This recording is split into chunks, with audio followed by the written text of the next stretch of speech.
Bamboo is cut into triangles and fit together to give the illusion of shattered glass. The frame of the door itself looks quite odd. It's like an elongated octagon. If you aren't careful, you might catch your boot on the door frame, so watch out. You find the tiny cabinet handles that serve as doorknobs, and grab one in each of your hands and swing the double doors open and stride through.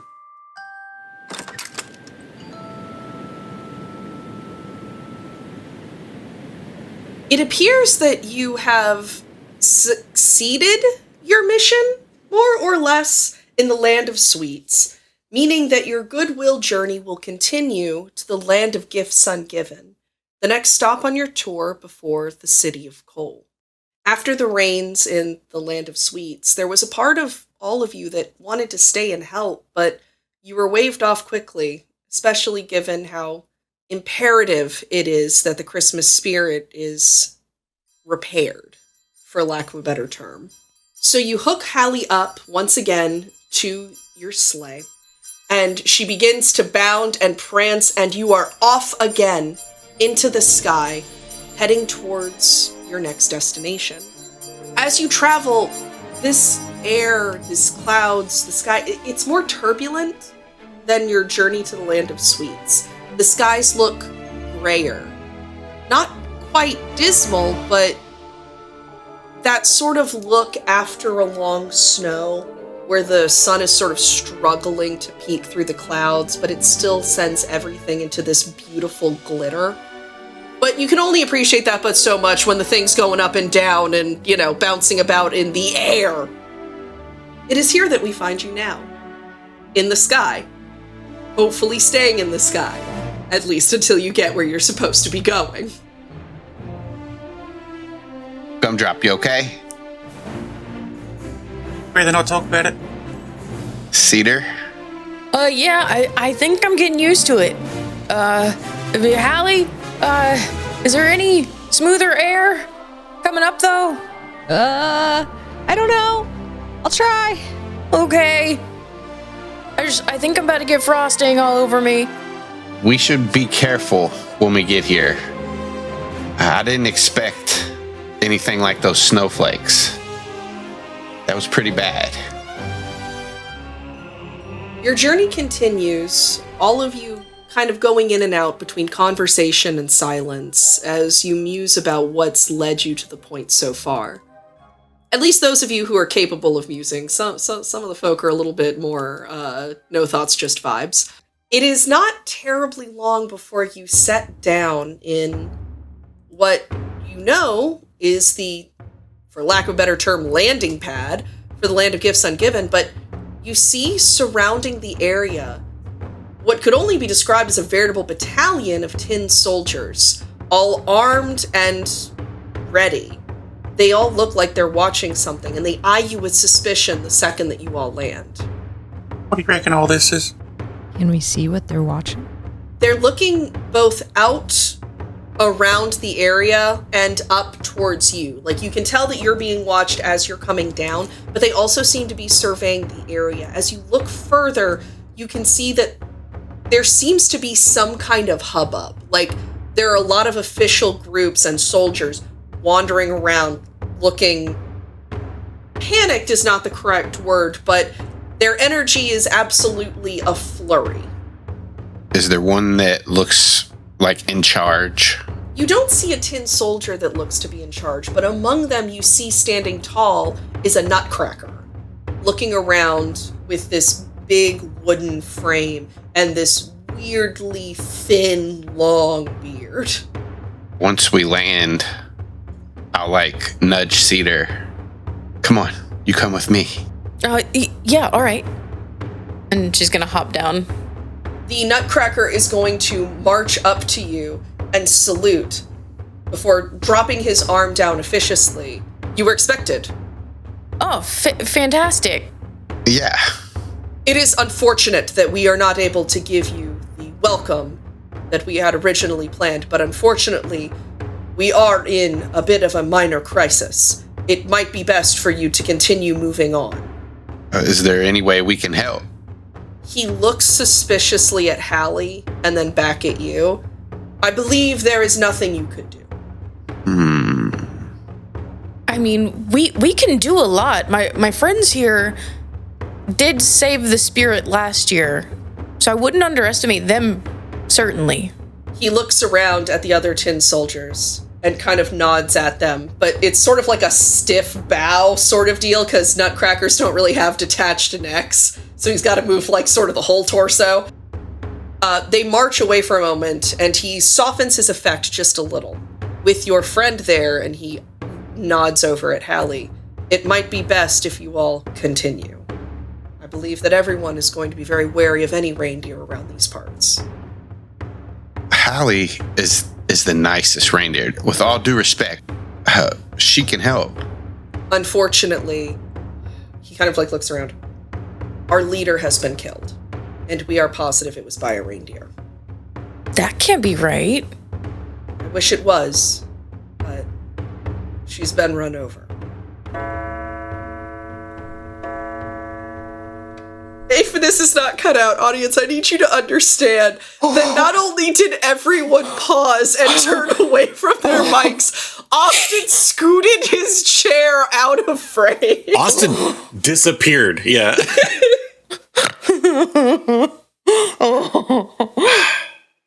That's horrible.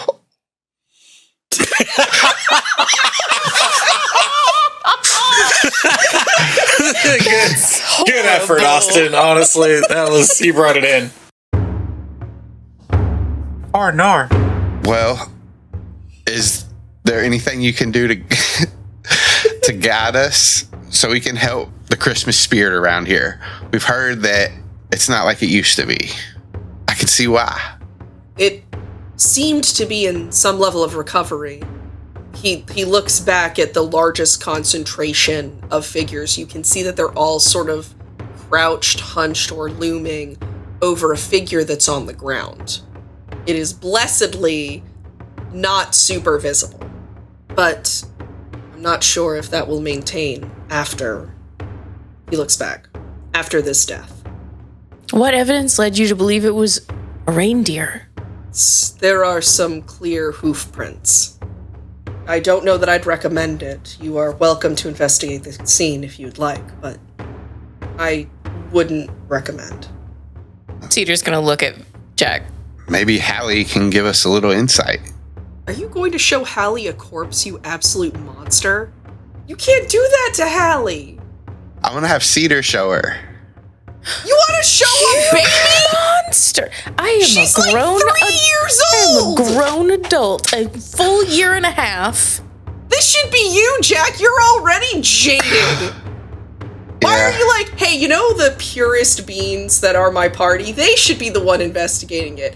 Not me, the guy who kills people with icicles. No, it should be the friendly reindeer, the almost 2-year-old, and the 5-day-year-old Cookie.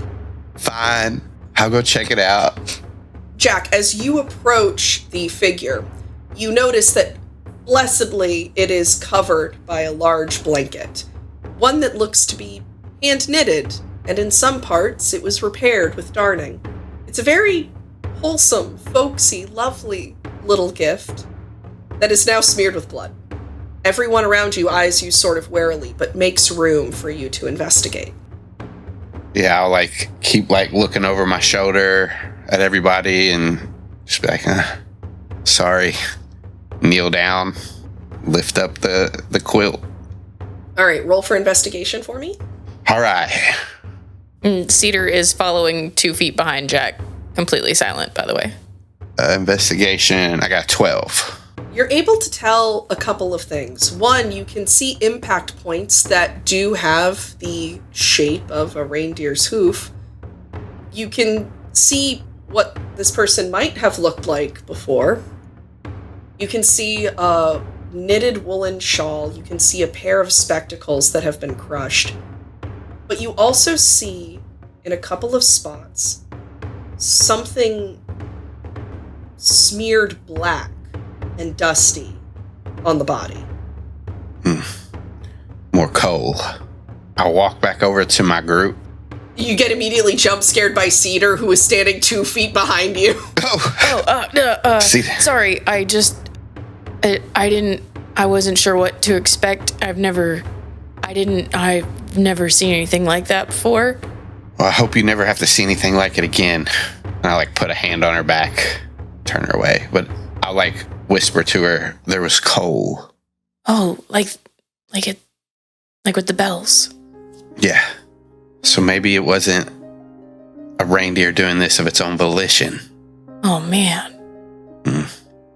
And once we get back to G.U.M.D.R.O.P and Halley, I'll kind of fill them in on what I saw too. It appears that the Nutcracker has moved aside to give you all some level of privacy. It also seems that he's guarding you. You all notice that Halley keeps getting really uncomfortable or bitter looks from the people around you, and it appears that the presence of the Nutcracker is keeping the crowd away. Jack, do you think maybe I should go fly around and not be here and look for stuff around the town, but not be here and maybe not super close to these people? Yeah, but maybe take G.U.M.D.R.O.P with you. Oh. To fly? You monster! I could maybe follow from the ground. I wouldn't mind that. We need Paco Bell. He's the only adult in the group. Paco Bell sitting at home smoking a pipe right now. It's I hope they're having a good time. Maybe it would be better if we just stuck together. Maybe take a loop real quick, just to see what you can see. Okay. And she'll start to do her prancy dance before takeoff and then go up and start looking around. Roll perception for me. Or investigation, whichever is higher. Okay. 16. So you prancy dance around, and you notice that there seem to be quite a few people and things focused on the sky, as if they're waiting for another creature from the air to swoop down and murder. You prance around, and you start moving away from the city proper of the Land of Gifts Ungiven. You can see from the space that you're at what appear to be partially snowed over train tracks. That shouldn't be the case. They should be active. As you go further down, you see, about a couple miles out from the town, a derailed train, half covered in snow. Halley will land and check it out. The front of the train indicates that it's the Polar Express, and you can see the bells and everything sort of scattered around the detritus of the train itself. There doesn't appear to be anyone on board or anyone left. Almost as if the train was completely unmanned when it derailed. Small blessings. As you investigate, you notice that the engine of the train is completely clean. There's no coal, there's no dust, there's no anything. But you also notice that the luster of the metal, of the polished brass and the bells, and the luxuriousness of the seats, everything is dulled. As if the magic was just sucked right out of it. Once she has kind of investigated this whole train, I don't think there's anything else there that would have caught her attention that she would go further. So I think she would do her prancy dance back up and fly back to everybody and report. You guys, there's the train, the Polar Express. You guys know the train? Yeah. I found it, but it's crashed and it looks bad. Well, it looks good. Okay, hang on, back up. Part of it looks good because it looks clean, but then part of it looks bad, like it's not good anymore. Oh, is everyone okay? Yeah. There's no one there. What? That's weird. Why wouldn't there be anybody there? I don't know. Who's driving it? I don't know. Do you need somebody to drive a train? Or? Do you need somebody to drive a train? I've never driven a train. Could I drive a train? I'm sure you could, Halley. Do you have conductor programming? Audience, please draw Halley in a little conductor's hat. Thank you. I only know a little bit about trains. Doesn't seem like they were very important to my creator.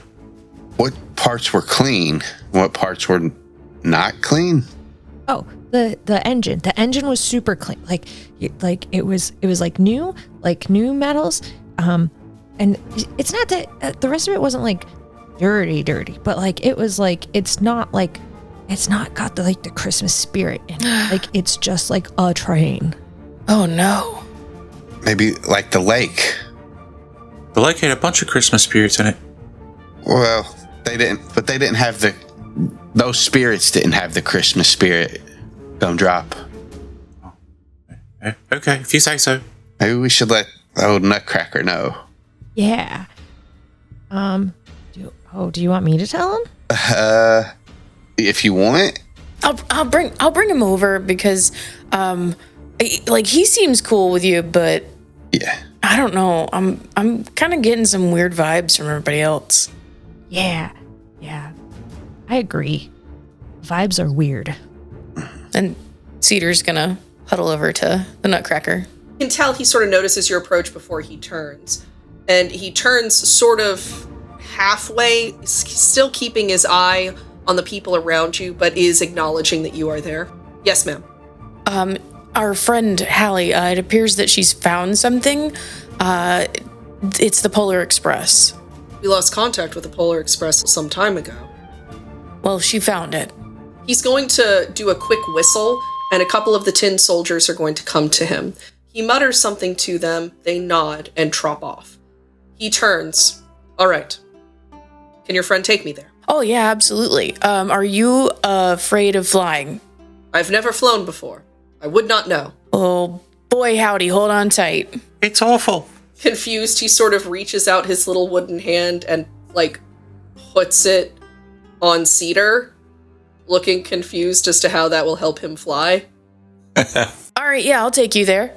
And she, guides him over. To the sleigh. Mm-hmm. So you guys are going to go investigate the Polar Express. Mm-hmm. You're going to gear up and head out. It's going to take a little bit of time, but you are able to come across exactly what Halley described. A derailed train partially covered in snow. Those of you who are familiar with the Polar Express, which would be Jack and also Jack, are familiar with this beauty and this luster that this train is supposed to have. And it doesn't. It looks dull, industrial, completely unremarkable in any way of Christmas spirit or energy. It doesn't feel magic. It feels mundane. I will, as we see that with our own eyes, I'll let the Nutcracker know we encountered a being that used coal magic. And I think that this might be connected somehow because there was some coal on that poor old lady under the quilt that got ran over. The magic was being siphoned from this Christmas lake. And I think this is kind of what has happened to the Polar Express. He looks over it solemnly. You kind of get the feeling that this has been too much bad news in a short period of time for this guy. He sighs. Well, that means that there's something larger at work here. That does not bode well. No. If there's a spare minute while we're here, G.U.M.D.R.O.P's going to just walk up to Jack and be like, Hey, the R in my name's for recon. You want to do any kind of recon while I'm here? I didn't know that, but see what you can find out. Reconnaissance operations prototype. Oh, I did know that. Yeah, that's what the R.O.P is for. What's the G.U.M.D. for? Gingerbread on our Model D. Wait, there was 3 more before you? Oh, I don't know. They might have burned up. Jack, it's hard to get recipes right on the first try. I'm going to look around for tracks, if that's cool. Not train tracks, but other kinds. There's been a great deal of snow, so you are going to have to roll for me, because whatever was here is probably long gone now. Great news. That is a dirty 20. So while there has been quite a bit of snow, you're able to tell that there are some recessions that, based off of the depth of the snow that you are seeing on the train, is likely they were made when the train derailed. You can tell, though just barely, that they're in some kind of cloven shape. I'm going to follow them. You're able to follow them to the edge of the woods. Unlike the previous peppermint forest that you had entered, these woods are natural. They are filled with normal trees, as disappointing as that is in this magical land we have inhabited. But there's something off about the forest at large. It feels like it's intentionally hiding something, like the trees are conspiring. The tracks end pretty abruptly. I'm going to look around where they end for coal dust on the trees or anything like that. You're not able to find any on the trees, but if you dig a little into the snow, there is coal there. Coal dust, not just like huge rocks of it. Found all the coal from the train. Yeah, I just come back with like a handful of the sooty snow. Yeah. Yeah, I think it was kind of the same thing as that little boy. It was like a coal monster or something. It like poofed out of existence. But this one had hoofs. Hoofs. They had them weird feet like Halley's got. Looks at G.U.M.D.R.O.P's feet. Look, let's not be judging feet, alright? It was a mean thing that I said, and I take it back. Anyway, he holds up the thing and goes, Anyway, there's black shit all over this snow too. Where did you learn that word? I mean, soot. What did I say? Who's been letting G.U.M.D.R.O.P watch Adult Swim after his bedtime?